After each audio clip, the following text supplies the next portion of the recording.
This is how you can spend an airport layover.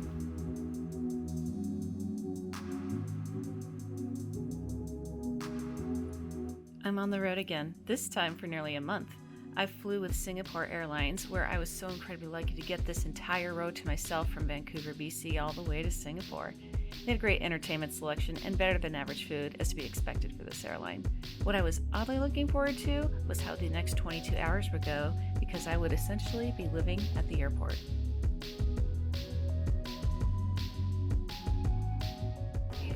To say this place was fancy is an understatement. I could not believe that this was an airport. I felt like I was at a Vegas hotel. Definitely going to be better than the average layover.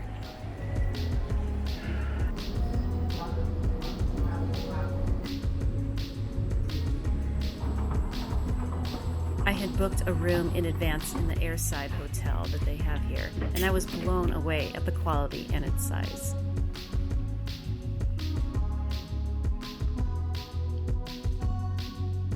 Included with the room price was a breakfast and a dinner, so I chose one of each. My first meals arrived here. Kind of excited to see what this tastes like. Way too soon, after a solid rest, it was time to leave and go explore the other stuff they have here.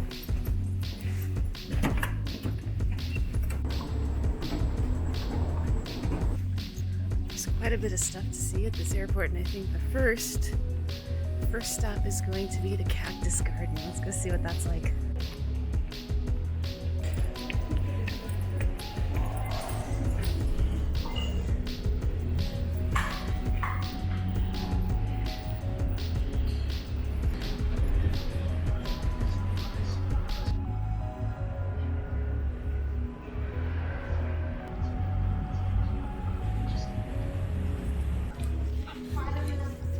Not too far away, they had another outdoor area, the Discovery Garden. I'm not sure what I was supposed to discover out here, other than it felt really nice to be outside.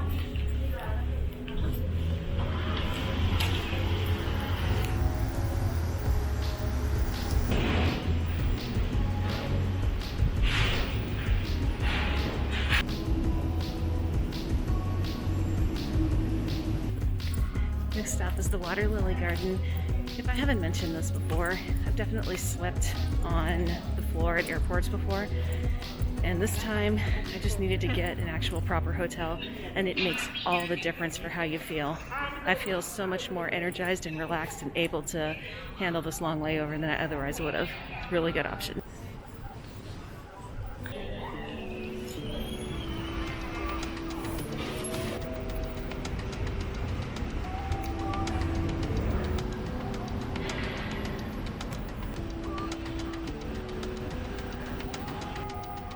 For me, this is the perfect break.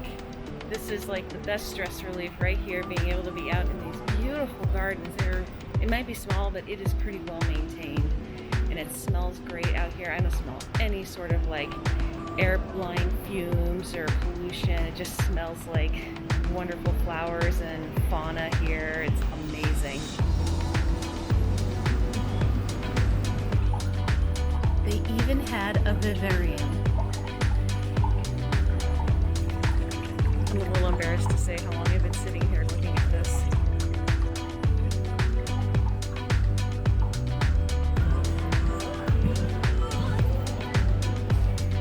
Before I knew it, it was getting closer to times aboard.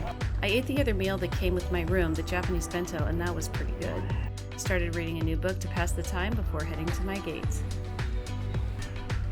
Just a few more minutes until we board our plane to Dhaka, and I am so excited to finally be exploring Bangladesh. This all started a number of years ago. I read a collection of essays in this book, and the one that stood out to me the most was this girl who was going to Dhaka and going to visit some rural village for an anthropology grad session of some kind. And when she landed in her rural village, there was a huge flash flood, and it washed out the bridge, and a bunch of people in some villages were about to get swept away in the rivers.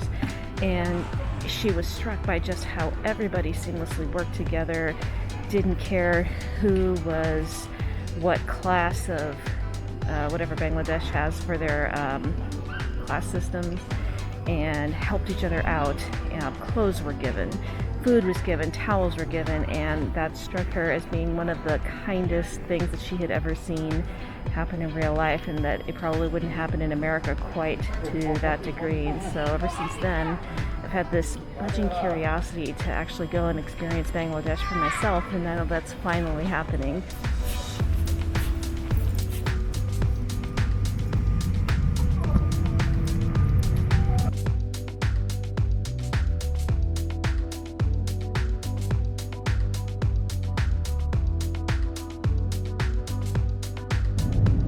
How did I get so lucky again?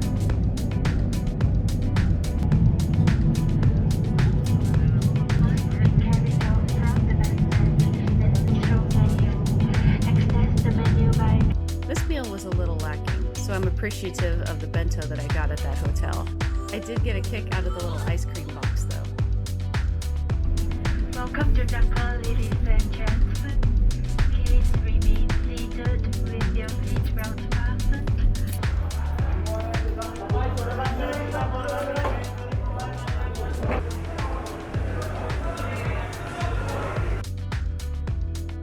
Almost immediately, I got my first taste of the crowds of Dhaka. This is allegedly not bad traffic.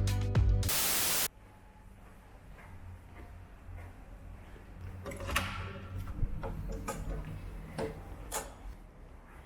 we go, cozy, this will be good.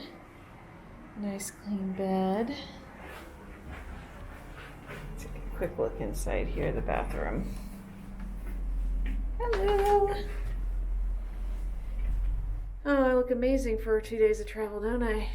Alright, well, I finally made it to Dhaka. I'm so excited to see what the next few days bring, but I am so tired. I am ready for a full night's sleep where I don't have to worry about a clock or have the paper-thin walls letting in any weird noise, so I am going to bed. Good night.